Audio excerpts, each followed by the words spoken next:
अऊज़ु बिल्लाहि मिनश्शैतानिर्रजीम आयत नंबर 273 लिलफ़ुक़रा और मोहताजों के लिए अल्लज़ीना वो जो कि उहसिरू के रोक लिए गए हैं फ़ी सबीलिल्लाह अल्लाह की राह में ला यस्तातीऊन कि नहीं वो इस्तात रखते ज़रबन चलने फिरने के फ़िल अर्द ज़मीन में यह सबूहum और समझता है उनको अलजाहिलु कोई जाहिल अगनिया मिनल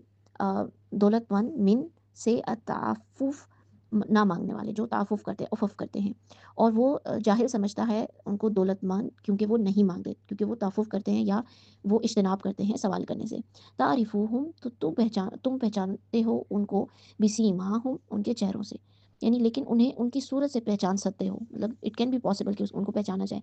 ला यसअलूना कि वो नहीं सवाल करते अन्नास लोगों से इल्हाफन लिहाफ लिहाफ किसे कहते हैं रैप हो जाना लिपट जाना यानी वो लिपट लिपट के लोगों से सवाल नहीं करते मांगते नहीं है सॉरी वमा तुनफिकू और जो कुछ तुम खर्च करो मिन खैर माल में से फ़इन्नल्लाह तो बेशक अल्लाह बिही अलीम तो अल्लाह उसको जानता है। अब यहाँ पे जो है एक कैटेगरी बता दी है कि एक तो वो लोग हैं जो कि लिपट लिपट के मांगते हैं जिसको यहाँ पे डिस्करेज किया गया है और अल्लाह ताला यहाँ पे हाईलाइट करें उन फुकरा को जो कि रुक गए हैं अल्लाह की राह में और वो किसी बिज़नेस की इस्तात नहीं रखते और जब उनके पास कुछ नहीं भी होता तो क्योंकि उनकी डिग्निटी, उनकी पर्सनैलिटी ऐसी होती है कि जो जाहिल लोग हैं वो समझेंगे कि ये तो दौलतमंद है। लेकिन अल्लाह ताला कह रहे हैं कि उनको पहचानने का जो है कुछ टिप्स हैं कि आप उनको चेहरे से ही पहचान लोगे। हाँ, वो सवाल किसी से नहीं करेंगे लिपट-लिपट के, लेकिन अगर हम उन पे खर्च करेंगे तो अल्लाह ताला बहुत ही क्योंकि ज़ाहिर है उनको जब हम नहीं देंगे तो वो डेफ़िनेटली ना हम किसी को बताएँगे और ना वो आगे किसी को बताएँगे, लेकिन अल्लाह जो है वो जानता है। अब यहाँ पे कौन-सी वो कैटेगरी है फिर से हम बैकग्राउंड पे जाते हैं तावील ख़ास के हिसाब से कि जो 400 ऑलमोस्ट सहाबा थे, जिनको पहले भी हमने आयत नंबर 269 में डिस्कस किया था, जिनके बारे में ये आया था कि सहाबा कराम उनके लिए खजूर लटकाते थे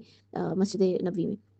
तो यहाँ पे वही जो 400 मोर देन 400 साहबे सुफ़ा जो हैं, जो दीन का काम करते थे, जिन्होंने अपना सब कुछ छोड़ के अपना तन, मन, धन अ, यहाँ पे हिजरत करके मदीना में आए थे और वो 2 काम करते थे। या तो जब अमन का दौर होता था, तो वो अमन में हज़ूर पाक सल्लल्लाहु अलैहि वसल्लम से दीन और तदरीस का काम करते थे उनके साथ। अहादीस को इकट्ठा करना, कुरान के बारे में, इस तरह के जितने भी इल्म से रिलेटेड होता था या हज़ूर पाक सल्लल्लाहु अलैहि वसल्लम उनको किसी दूसरे शहर तबलीग के लिए या तालीम और तरबियत के लिए भेज देते थे।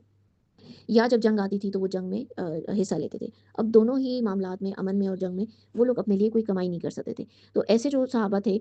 मुख्तलिफ जैसा मैंने पहले बताया कि मुख्तलिफ शहरों से आए थे, अपने माल दौलत, अपने माँ-बाप, बहन-भाई सबको छोड़ के। तो उनको उनके लिए एक ऐसे टेंट सा या शेड सा लगाया था, तो वहाँ वो लोग स्पेसिफिकली रहते थे, इसीलिए उनको साहब सुफ़ कहा जाता है। और जो है इनका खाना-पीना क्या था जो पहले भी हम डिस्कस कर चुके थे, जो भी वहाँ जो अंसार थे जिनके पास वहाँ उस टाइम एक्टिवली बिज़नेस था, तो वो उनको वहाँ कोई खजूर या इस तरह से जो है खिला देते थे और कभी-कभी होता था कि हज़ूर पाक सल्लल्लाहु अलैहि वसल्लम इनको कुछ सहाबा के साथ मतलब 400 लोग थे तो डेफ़िनिटली उनको कुछ को किसके साथ भेज देते थे, कुछ को किसके साथ कि आप इनके पास जाके खाना खा लें, आप 10 लोग इनके पास खाना खा लें और कभी-कभी 10 लोग हज़ूर पाक सल्लल्लाहु अलैहि वसल्लम खुद उनकी ज़िम्मेदारी लेते थे और उनको खाना खिलाते थे। तो अब ये वो लोग थे कि जो जो जिनका अब यहाँ पे लिखा है ना कि ओसिरू कि वो रुक गए हैं। ओसिरू का जो है हा, स्वाद और रे ये जो है रोक देना, घेर लेना, महदूद हो जाना, कैद में आ जाना। हम जिस तरह कहते हैं ना कि उस जंग में जो है हमने फ़ौजियों ने मुहासरा कर लिया, किले का मुहासरा यानी उसको घेरे में ले लेना। तो अब ये लोग किस चीज़ की वज़ह से रुक गए हैं या मुहासरा इनका हो गया या घेर लिए गए? अल्लाह की राह में। यानी इन्होंने अपनी लाइफ़ अपने आप को डेडिकेट कर लिया है अल्लाह की राह में। तो इसलिए ये जो है अच्छा दूसरा हसर जो है वो चटाई को भी कहा जाता है, जो तिनका-तिनका महदूद हो के जुड़ जाता है और एक चटाई की फ़ॉर्म आ जाते हैं। तो ये अगर असहाब सुफ़ थे या जो भी अल्लाह की राह में फ़ी सबिलिल्लाह अपने आप को खर्च कर देते हैं और वो टाइम ऐसा था डेफ़िनिटली कि उसमें उन लोगों को ये काम करना भी ज़रूरी था। कुछ सहाबा जो है अगर कमाई करें तो कुछ सहाबा डेफ़िनिटली ऐसे अपॉइंट होने थे। तो उन लोगों के लिए क्योंकि वो अल्लाह की राह में महदूद होके रह गए थे और वो नहीं इस्तिताअत रखते थे इस बात की। इस्तिताअत ता, आइन और वा यानी जिस तरह हम अतात भी कहते हैं, झुक जाना, ताबे हो जाना, यानी वो इस चीज़ को आसानी से मतलब जो किसी चीज़ को मान लेना। तो वो आसानी से क्या नहीं करते थे, ज़र्ब फ़िल अर्ज़ जो ज़रबुल अर्ज़ होता है, उसको ज़रबुल अर्ज़ बिज़नेस को क्यों कहा जाता है? ज़र्ब तो जो अरबी है उसमें मारने को कहते हैं ना, ज़राबा जो हम पढ़ते थे बचपन में मारना। और अर्ज़ ज़मीन को कहते हैं, तो ज़मीन को मारने से बिज़नेस का क्या ताल्लुक है? पुराने ज़माने में जब तजारत की जाती थी, तो ज़्यादा से ज़्यादा मवेशी होते थे, जिस तरह कैमल्स हो गए या जितने भी मवेशी जिन पे बिज़नेस लिया जाता था, तो उनके पाँव के जो कदम थे, वो ज़मीन पे मारे जाते थे। तो जितना बड़ा बिज़नेस, उतना ही बड़ा ज़रबुल अर्ज़ होता था। तो इसीलिए इस ज़रबुल अर्ज़ को बिज़नेस की फ़ॉर्म में और आज हम कमाई की फ़ॉर्म में कह सकते हैं कि अपने लिए माश कमाना, पैसा कमाना। तो अब ये लोग क्योंकि इतना इनका मुहासरा हो चुका है कि दिन-रात अल्लाह के काम में लगे हुए हैं, तो अल्लाह ताला कह रहे हैं कि अब वो इस्तिताअत नहीं रखते कि वो कोई और बिज़नेस अपने लिए पर्सनल लेवल पे कोई बिज़नेस कर सकें। तो ऐसे लोगों के लिए जो है अल्लाह ताला कहते हैं कि अ جو جاہل لوگ ہوتے ہیں، اب جاہل اکثر ہم لوگ بولتے ہیں نا بڑے اس سے، جہالہ کا ورڈ جو ہے جلد باز کو بھی کہا جاتا ہے، کم فہمی کو بھی کہتے ہیں، جذباتی لوگ، بڑے انٹلیکچوئل لوگ ہوتے ہیں، P H D masters doctors ہوتے ہیں، لیکن ہم کہتے ہیں یہ جاہل ہے، کیونکہ ایموشنلی جو ویک ہوتا ہے اس کو بھی جاہل کہا جاتا ہے۔ اکثر یہ لفظ جو ہے حضور پاک صلی اللہ علیہ وسلم کو بھی کہا فرمایا گیا کہ جب آپ جاہل تھے تو اللہ تعالیٰ نے آپ کو کس طرح ہدایت دی۔ تو ہمارے اردو میں کچھ ورڈس جو ہے نا بہت ہی برے سمجھے جاتے ہیں کہ اتنا برا ورڈ آپ نے یوز کیا، تو عربی میں وہ ڈفرینٹ ورڈ ہوتا ہے، تو جہل بھی ان میں سے ایک ورڈ ہے، کم فہمی، کم جلد بازی، جذباتی۔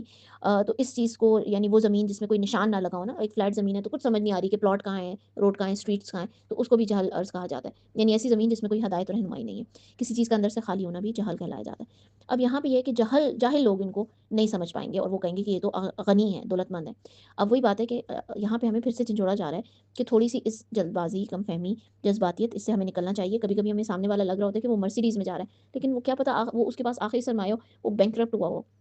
تو تھوڑا-سا ہمیں حکمت عملی، جس طرح پہلے بھی ہم نے حکمت کا ورڈ بولا تھا، دانائی، جو اسی جب ہم لین-دین کرنا شروع کرتے ہیں، انفاق کرنا شروع کرتے ہیں، تو اللہ تعالیٰ ہمارے اندر سے جاہلیت کو بھی نکالنا شروع کر دیتے ہیں۔ تو اس جاہلیت کو نکال کے ہم واقعی میں سامنے دیکھیں کہ اگلا والا واقعی میں دولت مند ہے، چاہے اس نے اچھے کپڑے پہنے ہوئے ہوں، چاہے اچھی گاڑی میں پھر رہا ہو، چاہے اس کا اپنا گھر ہو، لیکن ایٹ دیٹ ٹائم کیا وہ واقعی میں جو ہے ضرورت مند تو نہیں ہے؟ وہ سفید پوش لوگوں میں سے تو نہیں ہے؟ کیا اس نے اپنا جو ہے جیسے ہم ذاکر نائک کے بارے میں کہا جاتا ہے نا کہ ذاکر نائک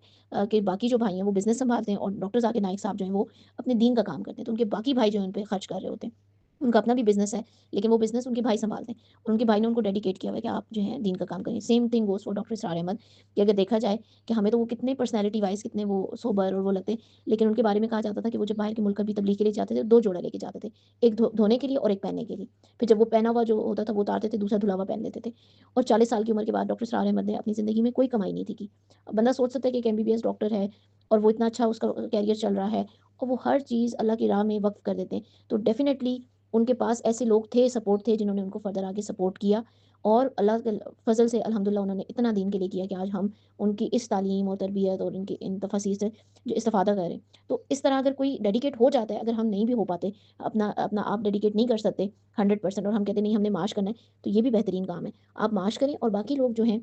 دین کا کام کریں، ان کو سپورٹ کریں، تو ڈیفینیٹلی یہ دونوں طرف سے دونوں لوگ ہی دین کی سپورٹ کریں، ایک مالی طور پر سپورٹ کرے اور ایک لوگوں کو جو ہے ذہنی طور پہ ان کی سپورٹ دے رہا ہے، جو علم اور تربیت سے کر رہا ہے۔ تو اسی طرح سے اللہ تعالیٰ کہہ رہے ہیں کہ یہ لوگ کیا کرتے ہیں، کیوں ان کو یہ جاہل یہ سمجھتے ہیں کہ دولت مند ہے، کیونکہ یہ تعفف کرتے ہیں، یعنی یہ مانگتے نہیں ہیں، یہ اجتناب کرتے ہیں، اپنے آپ کو جو ہے یہ روک دیتے ہیں کسی سے مانگنے سے۔ اب اکثر ہم دیکھتے ہیں کہ جو سفید پوش لوگ ہوتے ہیں وہ کبھی بھی کسی سے مانگتے نہیں ہیں، لیکن ان کو ہم نے آگے اللہ تعالیٰ کہتے ہیں کہ آپ پہچان لیں گے ان کے چہروں سے۔ اب ایک تو یہ کہ وہ مانگتے نہیں ہیں، اس چیز کو اللہ تعالیٰ نے ایک قسم سے انکریج بھی کیا کہ وہ